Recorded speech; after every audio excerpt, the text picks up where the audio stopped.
जय श्री कृष्ण दोस्तों। अब तक हमने भागवत गीता का अध्याय 1 से लेकर अध्याय 10 तक श्रवण किया।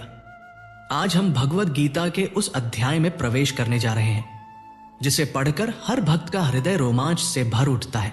अध्याय 11 विश्वरूप दर्शन योग। अब तक अर्जुन ने भगवान श्री कृष्ण से कई ज्ञान प्राप्त किए, कर्मयोग, भक्ति योग, ज्ञान योग और भक्ति के रहस्य। लेकिन अब वह जानना चाहता है, हे कृष्ण, आप जो कह रहे हैं कि पूरा ब्रह्मांड आप में समाया है, क्या मैं उसे देख सकता हूं? यही प्रश्न इस अध्याय की शुरुआत बनता है। यह वो क्षण है जब अर्जुन केवल सुनना नहीं चाहता, वो देखना चाहता है, अनुभव करना चाहता है। और भगवान श्री कृष्ण उसे वह दिखाते हैं जो आज तक किसी मानव ने नहीं देखा, अपना विराट, अनंत, सर्वव्यापक स्वरूप। आइए इस अध्याय की शुरुआत करते हैं। बिंदु 1, अर्जुन की विनती, भगवान के वास्तविक स्वरूप को देखने की इच्छा। अर्जुन भगवान से कहता है, हे प्रभु, आपकी वाणी से मैं जान गया कि आप ही परम ब्रह्मा हैं। आप ही इस जगत के सृष्टा, पालनकर्ता और संहारक हैं। आपका कोई आरंभ नहीं, कोई अंत नहीं, आप ही सब कुछ है। परंतु हे माधव, मैं इस सत्य को अपनी आंखों से देखना चाहता हूं। अगर आप कृपा करें तो मुझे अपना वास्तविक स्वरूप दिखाइए। यह विनती केवल जिज्ञासा नहीं थी, यह थी एक भक्त की तड़प, अपने ईश्वर को उसके असली रूप में देखने की लालसा। अर्जुन अब केवल कृष्ण को एक सखा या सारथी के रूप में नहीं देखता, बल्कि वह यह समझ चुका है कि यह वही परमात्मा है जिनकी चर्चा सभी शास्त्रों में है। भगवान मुस्कुराते हैं, उनके चेहरे पर करुणा झलकती है। वे जानते हैं कि अब अर्जुन को उस सत्य का साक्षात्कार कराना आवश्यक है जो उसके सारे संशय मिटा देगा। भगवान कहते हैं, हे अर्जुन, तू बहुत भाग्यशाली है। तू मुझसे वह देखना चाहता है जिसे देवता, ऋषि और योगी भी देखने के लिए तरसते हैं, लेकिन यह दृश्य तेरी साधारण आंखों से नहीं देखा जा सकता। इसलिए मैं तुझे दिव्य दृष्टि प्रदान करता हूं जिससे तू मेरे विराट स्वरूप का दर्शन कर सके। यहां से एक ऐसा दृश्य प्रारंभ होता है जिसने अर्जुन के जीवन की दिशा ही नहीं बल्कि संपूर्ण मानवता की समझ को बदल दिया, क्योंकि अब भगवान दिखाने वाले हैं कि वह केवल एक व्यक्ति नहीं बल्कि संपूर्ण अस्तित्व के आधार है। अर्जुन श्रद्धा से झुक जाता है, हाथ जोड़कर खड़ा हो जाता है। उसका हृदय भक्ति और आश्चर्य से भर जाता है और अगले ही क्षण भगवान श्री कृष्ण अपना विराट रूप प्रकट करने वाले हैं। अर्जुन की प्रार्थना सुनकर भगवान श्री कृष्ण हल्के से मुस्कुराते हैं। वो मुस्कान प्रेम से भरी है, करुणा से भरी है, जैसे एक सच्चे गुरु अपने शिष्य की जिज्ञासा पर प्रसन्न होता है। कृष्ण जानते हैं कि अब समय आ गया है अर्जुन को उस सत्य का अनुभव कराने का जिसे शब्दों में नहीं समझाया जा सकता। वे कहते हैं, हे अर्जुन, तू मुझे देखना चाहता है ना, जैसे मैं वास्तव में हूं? तो सुन, तेरी ये साधारण आंखें मेरे विराट रूप को नहीं देख सकती। इस रूप को देख पाना मानव दृष्टि के बस की बात नहीं है। यह रूप इतना तेजस्वी, इतना अनंत और इतना सर्वव्यापक है कि यदि हजारों सूर्य एक साथ आकाश में चमक उठें तो भी उसके प्रकाश की तुलना मेरे स्वरूप के तेज से नहीं की जा सकती। अर्जुन शांत होकर भगवान के सामने खड़ा है। उसकी सांसें धीमी हैं, आंखों में प्रतीक्षा है। और तभी भगवान श्री कृष्ण कहते हैं, अब मैं तुझे दिव्य चक्षु देता हूं जिससे तू मेरे विराट स्वरूप का दर्शन कर सके। क्षण भर में पूरा वातावरण बदल जाता है। हवा थम जाती है, आकाश सुनहरी आभा से भर जाता है। पांडव सेना और कौरव सेना के बीच का मैदान एकदम स्थिर हो जाता है, मानो समय स्वयं थम गया हो। अर्जुन की आंखें अब साधारण नहीं रहीं, उन्हें एक अलौकिक शक्ति मिल चुकी है। वो अब उस सत्य को देखने वाला है जिसे देखना देवताओं के लिए भी दुर्लभ है। उसके चारों ओर ऊर्जा का एक दिव्य चक्र फैलने लगता है। कृष्ण का रूप धीरे धीरे बदलने लगता है। उनका शरीर सीमित नहीं रह जाता, वो बढ़ता है, फैलता है, अनंत दिशाओं में विस्तार लेने लगता है। अर्जुन की दृष्टि जहां भी जाती है उसे कृष्ण ही कृष्ण दिखाई देते हैं। हर दिशा में वही प्रकाश, वही अस्तित्व, वही शक्ति। वह देखता है कि भगवान के भीतर असंख्य मुख, असंख्य नेत्र, असंख्य हाथ और असंख्य रूप है। सभी देवता, सभी ऋषि, सभी लोक सब उसी में समाये हुए हैं। अर्जुन विस्मय से कांप उठता है। वो अब केवल भगवान को नहीं देख रहा, वो संपूर्ण ब्रह्मांड को देख रहा है। पहाड़, नदियां, समुद्र, तारे, ग्रह, सूर्य, चंद्रमा सब उसी विराट रूप में समाये हुए हैं। उसकी आंखों में अब भय और भक्ति दोनों है। उसका हृदय कह रहा है, हे प्रभु, ये सब आप ही हैं। और तभी एक आवाज उसके भीतर गूंजती है, हां अर्जुन, ये सब मुझसे ही उत्पन्न है, मुझ में ही स्थित है और अंत में मुझ में ही विलीन हो जाएगा। ये क्षण केवल दर्शन नहीं था, यह था एक अनुभव जिसने अर्जुन की आत्मा को हिला दिया। यह वही क्षण था जब मानव ने पहली बार जाना कि भगवान किसी मंदिर की मूर्ति में सीमित नहीं है। वो हर कण, हर दिशा, हर जीव और हर श्वास में मौजूद है।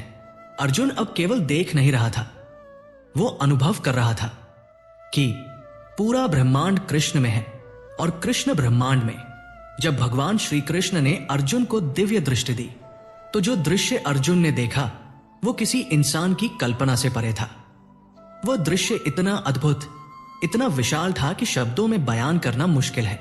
अर्जुन देखता है कि भगवान श्री कृष्ण का शरीर अब पहले जैसा नहीं रहा, वो बढ़ता जा रहा है। वह एक इंसान के रूप से निकलकर कुछ ऐसा बन गया है जिसमें पूरा संसार समा गया है। उनके अनगिनत मुख हैं, असंख्य नेत्र हैं, हजारों हाथ हैं और हर हाथ में कोई ना कोई दिव्य अस्त्र या चिन्ह है। हर दिशा में, हर ओर अर्जुन को बस भगवान ही भगवान दिखाई दे रहे हैं। कोई सीमा नहीं, कोई अंत नहीं। उनका शरीर ऐसा लग रहा था जैसे आसमान और धरती को एक साथ समेट लिया गया हो। उनके रूप से तेज प्रकाश निकल रहा था, जैसे हजारों सूरज एक साथ चमक उठे हों। वो प्रकाश आंखों को छुपता नहीं बल्कि आत्मा को रोशन कर देता है। अर्जुन देखता है कि भगवान के शरीर में ही सभी देवता है। ब्रह्मा, शिव, इंद्र, वरुण, अग्नि सब उनके भीतर है। वह देखता है कि ऋषि, गंधर्व, यक्ष, राक्षस सब कुछ उसी विराट शरीर में समाया हुआ है। यहां तक कि जो कुछ भी संसार में है, धरती, आकाश, जल, अग्नि, वायु सब उसी में है। अर्जुन को ऐसा लगता है जैसे वह ब्रह्मांड के केंद्र में खड़ा है और चारों ओर से अनंत ऊर्जा की लहरें उठ रही हैं। कभी वह देखता है कि भगवान के मुखों से ज्वालाएं निकल रही हैं, तो कभी उसमें संपूर्ण लोक प्रवेश कर रहे हैं।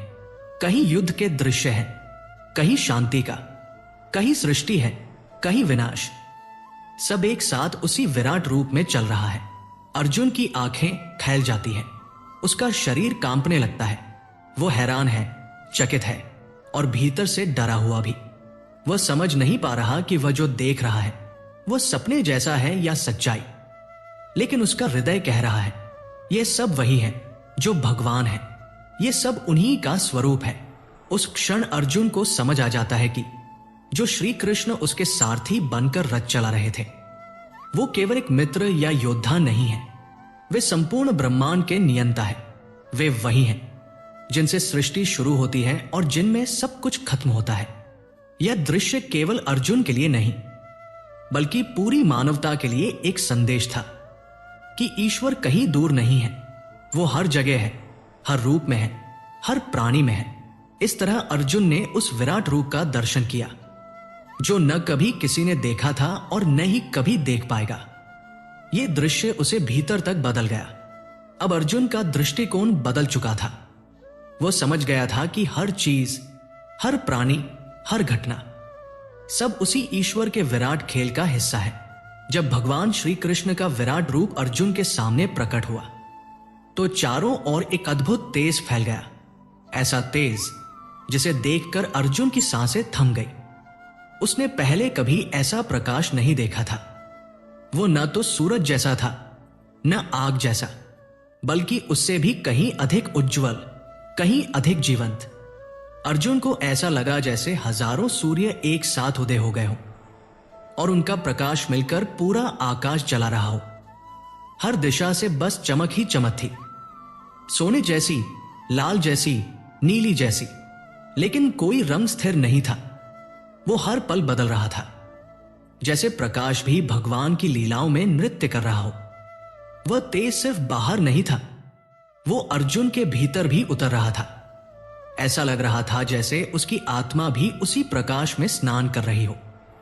वह केवल देख नहीं रहा था, वो अनुभव कर रहा था, एक ऐसी ऊर्जा का जो न जन्म लेती है न समाप्त होती है। उस विराट रूप से केवल प्रकाश नहीं निकल रहा था, उससे शक्ति भी निकल रही थी। ऐसी शक्ति जो पर्वतों को हिला सकती है, जो सागर की लहरों को शांत कर सकती है, जो ब्रह्मांड की हर गति को नियंत्रित करती है। अर्जुन देखता है कि उस प्रकाश के भीतर अनगिनत अग्नियां हैं, जो सृष्टि भी करती हैं और विनाश भी। वह देखता है कि एक ओर भगवान मुस्कुरा रहे हैं और दूसरी ओर वे अपने मुखों से अग्नि निकाल रहे हैं, जिसमें अनेक योद्धा, अनेक जीव, अनेक लोग प्रवेश कर रहे हैं। यह दृश्य देखकर अर्जुन के रोंगटे खड़े हो जाते हैं। वह समझ जाता है कि यह कोई साधारण रूप नहीं है, यह वह काल रूप है जिसमें सृष्टि भी है और संहार भी, जिसमें प्रेम भी है और न्याय भी। भगवान का यह प्रकाश किसी दीपक की लौ नहीं था, वह तो जीवन का स्वयं प्रकाश था। वह बताता है कि ईश्वर केवल मंदिरों की मूर्ति में नहीं, बल्कि उस हर चीज में है जो चमक रही है, सूरज में, तारों में, अग्नि में, यहां तक कि हर आत्मा में जो सांस ले रही है। अर्जुन अब कुछ बोल नहीं पा रहा था, वो बस हाथ जोड़कर खड़ा था। आंखों से आंसू बह रहे थे और उसके होठों पर केवल एक शब्द था, हे प्रभु, आप अनंत हैं। उस पल में अर्जुन को समझ आ गया कि ईश्वर का प्रकाश केवल बाहर का नहीं, वह तो अंदर भी उतना ही गहरा है। जिस दिन मनुष्य उसे अपने भीतर महसूस कर ले, उस दिन अंधकार नाम की कोई चीज नहीं रह जाती। जब भगवान श्री कृष्ण का विराट रूप पूरे आकाश में फैल गया, तो सिर्फ अर्जुन ही नहीं, बल्कि देवता, ऋषि और सारे लोग भी उस रूप से प्रभावित हो उठे। वह रूप इतना विशाल, इतना तेजस्वी और इतना अद्भुत था कि हर कोई श्रद्धा और भय से भर गया। देवताओं ने जब वो विराट रूप देखा तो उन्होंने अपने सिर झुकाकर भगवान की वंदना की। इंद्र, वरुण, अग्नि, वायु, यम सभी अपने अपने स्थान से भगवान की स्तुति करने लगे। वे कहने लगे, हे प्रभु, आप ही सबके पिता है, आप ही सबके सृजन करता है, आप ही वह शक्ति है जो सबको चलाती है। आपका कोई अंत नहीं, कोई सीमा नहीं। आप अनंत है, सर्वशक्तिमान है, सर्वव्यापक है। ऋषि और सिद्धजन भी भगवान की महिमा का गान करने लगे। नारद, असित, देवल, व्यास सबके मुख से एक ही आवाज निकल रही थी, जय हो उस अनंत परमात्मा की जो सबका पालन करता है, सबका आधार है। चारों दिशाओं में मंत्रों की ध्वनि गूंजने लगी, वेदों की ऋचाएं स्वयं गाने लगी, जैसे सृष्टि का हर कण उस विराट रूप के आगे नतमस्तक हो गया हो। गंधर्व अपनी वीणाएं बजाने लगे, अप्सराएं नृत्य करने लगी और सब लोकों में एक दिव्य प्रकाश फैल गया।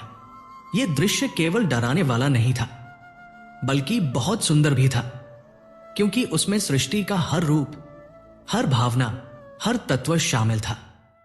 कहीं हंसी थी, कहीं आंसू, कहीं शांति थी, कहीं तूफान, लेकिन सब कुछ एक साथ उस विराट स्वरूप में समाहित था। देवता हैरान थे कि जो श्री कृष्ण एक साधारण मानव रूप में द्वारका में रहते हैं, जो अर्जुन के सारथी बनकर रथ चला रहे हैं, वो वास्तव में पूरे ब्रह्मांड के ईश्वर हैं। यह देखकर सबकी आंखों में भक्ति के आंसू आ गए। अर्जुन ने भी देखा, सभी देवता उस विराट रूप के भीतर समाये हुए हैं। कोई भगवान के चरणों में नमन कर रहा है, कोई हाथ जोड़कर खड़ा है, कोई बस दूर से उनकी झलक पा रहा है। और उस समय ऐसा लग रहा था जैसे पूरी सृष्टि एक ही स्वर में कह रही हो, आप ही सब कुछ है, आप ही जन्म है, आप ही अंत है, आप ही इस संसार का हृदय है। यह दृश्य हमें यह सिखाता है कि भले ही दुनिया में अनेक देवता और रूप दिखते हों, पर सबका मूल एक ही है, वही परमात्मा, वही शक्ति, वही ईश्वर, जो हर जगह है, हर रूप में है और सबको अपने में समाये हुए है। जब भगवान श्री कृष्ण का विराट रूप सामने आया, अर्जुन की आंखें खुली रह गई। वह जो देख रहा था उसे उसकी समझ भी नहीं पा रही थी। वो दृश्य सुंदर भी था और डरावना भी। कभी ऐसा लगता जैसे भगवान का रूप मुस्कुरा रहा है, तो कभी ऐसा लगता जैसे वो पूरी सृष्टि को अपने अंदर खींच रहा हो। अर्जुन देखता है कि उस विराट रूप में अनगिनत मुख है, अनगिनत नेत्र है और हर मुख से अग्नि निकल रही है। कहीं भगवान के रूप में ब्रह्मा है, कहीं शिव है, कहीं देवता है, कहीं राक्षस। सब एक साथ उस रूप में दिख रहे हैं। कभी अर्जुन को लगता है वो स्वर्ग देख रहा है और अगले ही पल उसे लगता है मानो प्रलय सामने खड़ी हो। अर्जुन की आवाज कांपने लगती है। वो डर से भर जाता है, उसके रोंगटे खड़े हो जाते हैं और शरीर से पसीना बहने लगता है। वो अब न किसी युद्ध के बारे में सोच रहा है, न जीत हार के बारे में, बस उस विराट रूप को देखकर स्तब्ध है। वह कहता है, हे प्रभु, मैं जो कुछ भी देख रहा हूं वह मेरी समझ से परे है। आपके मुखों से अग्नि की लपटें निकल रही हैं। आपके रूप में देवता, ब्रह्मा और तमाम लोग समाये हुए हैं। मुझे ऐसा लग रहा है जैसे सब कुछ, राजा, योद्धा, यहां तक कि कौरवों की पूरी सेना आपके मुख में प्रवेश कर रही है। अर्जुन देखता है कि युद्ध भूमि के सारे योद्धा, भीष्म, द्रोण, कर्ण और अनेक राजा एक एक करके भगवान के मुख में जा रहे हैं और अंदर जाकर लपटों में विलीन हो रहे हैं। यह देखकर अर्जुन का दिल कांप उठता है। वह समझ जाता है कि यह केवल भगवान का रूप नहीं, यह स्वयं काल का रूप है। उसकी आवाज भर्रा जाती है। वो कांपते हुए कहता है, हे प्रभु, मैं न आपकी शुरुआत देख पा रहा हूं, न आपका मध्य, न अंत। आप अनंत हैं। आपकी आंखें सूरज और चंद्रमा जैसी हैं। आपका शरीर आकाश जैसा है और आपके तेज से पूरी सृष्टि जल उठी है। अर्जुन अब समझ चुका था कि भगवान श्री कृष्ण केवल उसके सारथी नहीं हैं, वे स्वयं काल, स्वयं सृष्टि के नियंता है, जो जीवन देते हैं और उसी जीवन को वापस अपने में समा लेते हैं। उसकी आंखों में अब भय भी है और भक्ति भी। वह भगवान से कहता है, हे प्रभु, आपकी शक्ति अपार है। मैं आपके इस रूप को देखकर थरथर कांप रहा हूं। मुझे समझ नहीं आता कि मैं आपकी स्तुति कैसे करूं। मेरा शरीर झुक गया है, हाथ जोड़े खड़ा हूं। मुझे बस एक ही बात महसूस हो रही है कि आप ही सब कुछ हैं। उस क्षण अर्जुन को एहसास हुआ कि मनुष्य कितना छोटा है और भगवान कितना विशाल। जो हमें जीवन देता है वही उसे वापस लेता है। जो युद्ध हमें दिखाई दे रहा है वह भी उसी की बनाई हुई योजना है। अर्जुन की आंखों में अब डर के साथ साथ एक गहरी श्रद्धा और समर्पण का भाव था। वो समझ चुका था कि ईश्वर के सामने अहंकार या नियंत्रण जैसी कोई चीज नहीं होती। वह जो करता है वही सत्य है। जब भगवान श्री कृष्ण ने अपना विराट रूप दिखाया तो अर्जुन के हृदय में मिश्रित भावनाएं उठने लगी, विस्मय, भक्ति और भय। वो जो कुछ देख रहा था वो मनुष्य की कल्पना से परे था। सैकड़ों मुख, हजारों नेत्र, अनेक दिव्य रूप और हर दिशा में केवल वही श्री कृष्ण का विराट स्वरूप। अर्जुन ने देखा कि सब योद्धा, चाहे वे कौरव हों या पांडव, सब उसी विराट स्वरूप के मुख में समा रहे हैं। जैसे पतंगे जलती हुई लौ में गिरते हैं, वैसे ही सब योद्धा उस दैवी अग्नि में समा रहे थे। यह दृश्य भयावह भी था और दिव्य भी। अर्जुन ने कांपती आवाज में कहा, हे प्रभु, मैं आपके इस रूप को देखकर घबरा गया हूं। मेरा मन अस्थिर हो रहा है, मुझे दिशा नहीं सूझ रही। आपका यह अग्नि से भरा हुआ भयानक और तेजस्वी रूप देखकर मेरी आत्मा भी कांप रही है। अर्जुन ने आगे कहा, हे विश्व के स्वामी, हे विष्णु, आप पर मैं न तो नजर टिकाकर देख पा रहा हूं, न कुछ सोच पा रहा हूं। कृपा कर अपने उस शांत, सुंदर और करुणामय रूप में लौट आइए। मैं आपसे पहले जैसा रूप देखना चाहता हूं, जिसमें आपके मुकुट है, गदा और चक्र है और आपका दिव्य मुस्कान से भरा चेहरा है। अर्जुन की यह विनती एक गहरा संदेश देती है। जब मनुष्य सत्य को उसकी संपूर्णता में देखता है तो अहंकार मिट जाता है। वह समझ जाता है कि सब कुछ उसी परमात्मा की लीला है और हमारे जीवन की हर घटना उसी के विराट रूप का हिस्सा है। लेकिन जब यह अनुभूति पहली बार आती है तो मनुष्य डर जाता है। क्योंकि वो अपनी सीमाओं को पहली बार पहचानता है। भगवान श्री कृष्ण मुस्कुराए, क्योंकि उन्होंने देखा कि अर्जुन का भय किसी साधारण व्यक्ति का नहीं, बल्कि एक सच्चे साधक का भय है। वह भय जो तब आता है जब आत्मा पहली बार ईश्वर के अनंत रूप का साक्षात्कार करती है। यहां से हमें यही शिक्षा मिलती है, जब ईश्वर हमें अपनी शक्ति दिखाते हैं तो हमें डरना नहीं चाहिए, बल्कि उस शक्ति को पहचानना चाहिए, उस पर भरोसा रखना चाहिए, क्योंकि वही शक्ति हमें मार्ग दिखाने के लिए है, न कि हमें डराने के लिए। अर्जुन की विनती सुनकर भगवान श्री कृष्ण के होठों पर एक दिव्य मुस्कान आई। वो मुस्कान वैसी थी जैसी एक मां अपने डरे हुए बच्चे को देखकर देती है, जिसमें स्नेह भी है, करुणा भी और आश्वासन भी।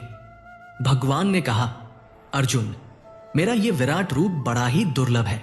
देवता, ऋषि, योगी सब इसे देखने की इच्छा करते हैं, पर इसे देखना आसान नहीं। यह रूप किसी तपस्या, दान या यज्ञ से नहीं देखा जा सकता, केवल सच्चे प्रेम और भक्ति से देखा जा सकता है।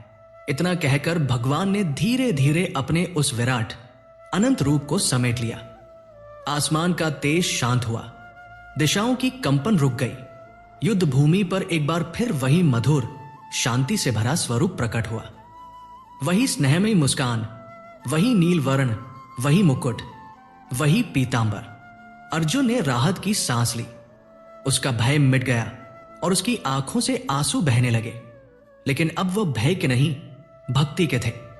अर्जुन ने हाथ जोड़कर कहा, हे भगवान, आपने मुझ पर असीम कृपा की है जो आपने मुझे अपना ये अद्भुत रूप दिखाया। मैंने जो डर में कहा या जो अनुचित शब्द बोले, उन्हें क्षमा करें। अब मैं आपको अपने उसी स्नेहमयी रूप में देखकर प्रसन्न हूं। भगवान श्री कृष्ण ने मुस्कुराते हुए कहा, अर्जुन, ये रूप जो तुम अब देख रहे हो, वही मेरा सबसे प्रिय रूप है। यह रूप भक्तों के हृदय में वास करता है। जो मुझे इसी रूप में देखता है, उसी को सच्चा शांति और आनंद प्राप्त होता है। इस दृश्य का गहरा अर्थ है, जब मनुष्य ईश्वर के विराट रूप का अनुभव करता है तो उसके भीतर का अहंकार जल जाता है, और जब वह ईश्वर को अपने हृदय में प्रेम के रूप में देखता है तो उसके भीतर शांति जन्म लेती है। विराट रूप सत्य का ज्ञान देता है और शांत रूप भक्ति का अनुभव। दोनों मिलकर ही पूर्णता देते हैं।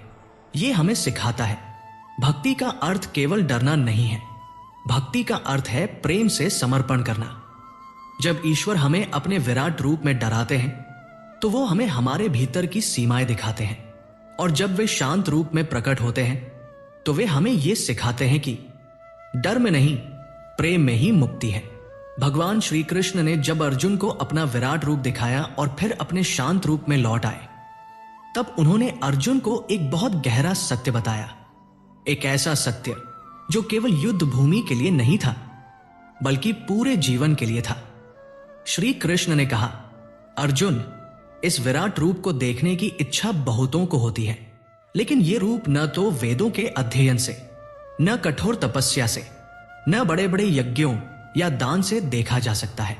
यह केवल अटूट भक्ति से देखा जा सकता है।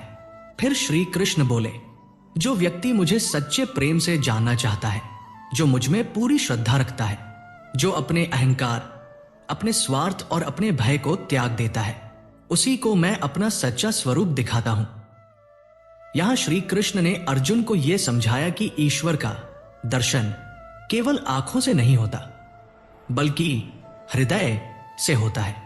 क्योंकि आंखें केवल रूप देखती हैं, पर हृदय उस रूप के पीछे की भावना को समझता है। अर्जुन ने उस क्षण यह समझ लिया कि ईश्वर को पाने के लिए किसी बाहरी प्रयास की नहीं, बल्कि भीतर के समर्पण की आवश्यकता होती है। वह केवल मंदिरों में नहीं, बल्कि हमारी श्रद्धा, हमारी निष्ठा और हमारे प्रेम में बसते हैं। श्री कृष्ण का यह संदेश आज भी उतना ही सजीव है।